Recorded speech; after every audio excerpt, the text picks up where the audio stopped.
Five, four, three, two, one. I'm John Miglosh for the WDMA. We're going to be talking about direct mail today. Stay tuned. Okay, now this was an interesting article. I thought this is from guest author Who's Mailing What. Okay, and they take a lot of time mentioning SQL DM and a report that SQL had done. So we'll give them credit. The industry research, it says 83% of direct mail marketers are gearing up to test new creative strategies this year. Okay, they mentioned test. I think that's great.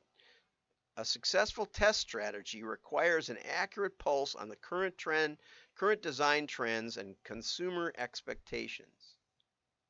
Not sure that's true at all. And it's especially probably, this thing goes on, why direct mail design matters. I started in design, by the way. Most people don't know that. I think I'm a data guy.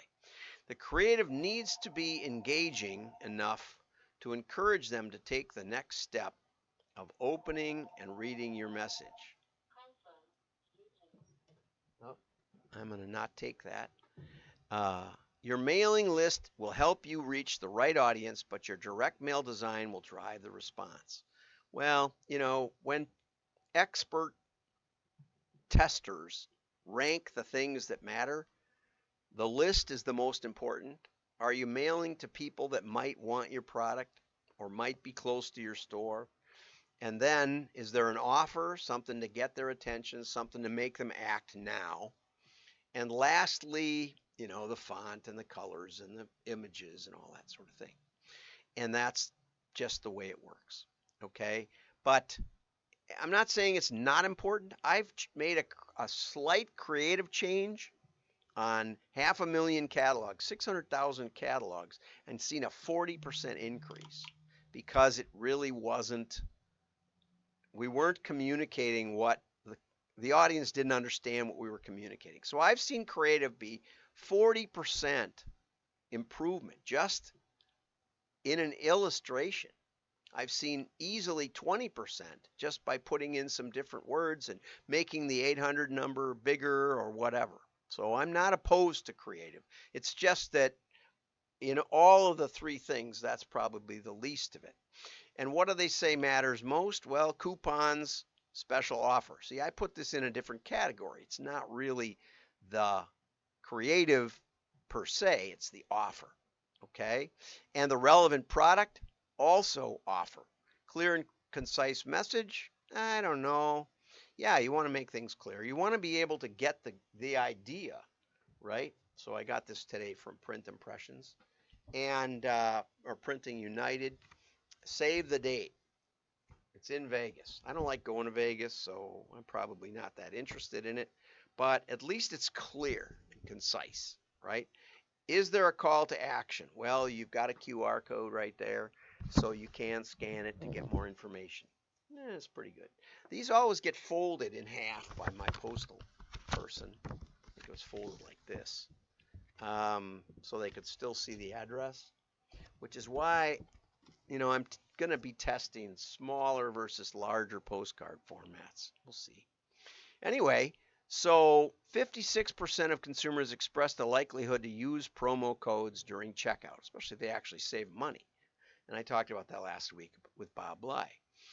The relevant product information, everybody cites these studies that say personalized marketing, that a consumer is more likely to buy something they're interested in than something they're not. Well, of course they are. That doesn't even make any sense. But that doesn't mean that you're going to be able to guess what they're looking for, right? That's the problem.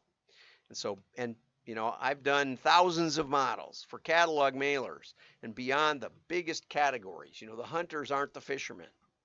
Not necessarily, right? They may not be interested in it at all, right? But beyond that, if you think you can predict the fishing lure they're going to want, probably not. Maybe you have a big sale on a particular kind of fishing lure. I got one of those from Orvis one time, and I got a free hat, which I bought it for the hat, for the newts. I think they're called newts, like grubs, like a fly that sinks to the bottom.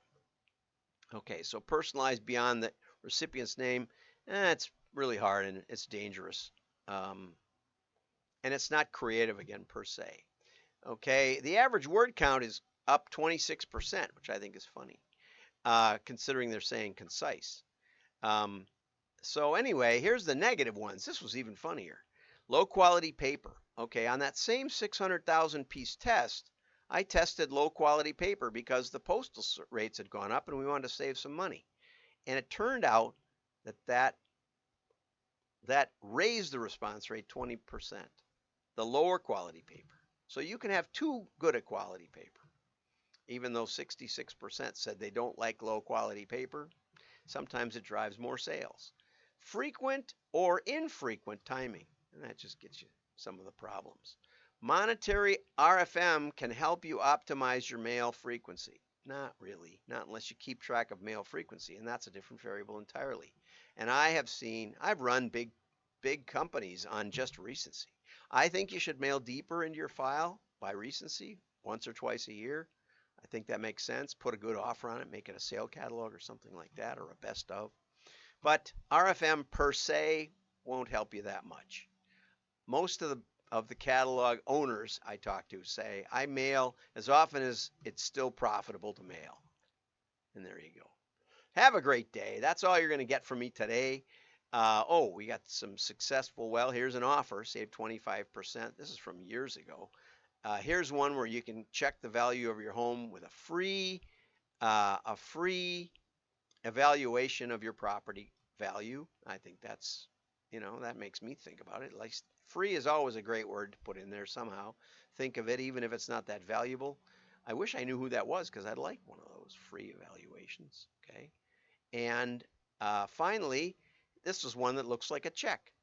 And I'm guessing it was in a window envelope because this is the top of the letter, but I think who's mailing what may not show you the envelope on the outside. Okay? So, in conclusion, creative matters, but it may not matter as much as the article says. So, have a great day. Like and share. Your friends will know you're smart. Bye bye.